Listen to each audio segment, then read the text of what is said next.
Actually आज ना dinner में मत कि खायापी इच्छा होता इच्छा होता किसी अलग टाइप खावाई जेहेतु मो देह भी केते दिन भल नाला मुझे ठीक से खाई भी पार नी तो मुझे भाविली कौन गोटे बनईबी तो कम टाइम सर्टकट हो देखिली फ्रिज आलू था सीझे आलू था तो मुझे कौन कली लंका गुंड लुण जीरा गुंड टे चूना चूना करके पियाज पकईकी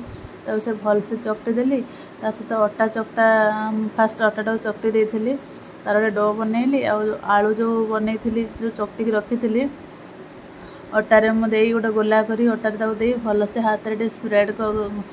करदेली कहीं स्प्रेड करदे बेलला बेले सहज हुए आ साइड फाटेनि आदि स्प्रेड न कर डायरेक्टली सेमती बेल दे साइड गुड़ा फाटी तो जेहेतु अटारे आलू मिसी थाए तो हल्का हाथ में स्प्रेड करदे तो सो फाटेनि देखो मुझे बेली केते सुंदर हो जमा साइड गुड़ा टोटाली फाटेनि बहुत भलसे बेली होता कहीं हाथ में तो किसी स्प्रेड कर देती एक्चुअली रोसई पर मोर बेसी किसी एक्सपीरियंस ना तो मत रोसई भी तो भलसे आसेनि जहाँ जमी पार बनई खाई दिए आ देखो मुझे बनई मत तो बहुत ही भल लगे।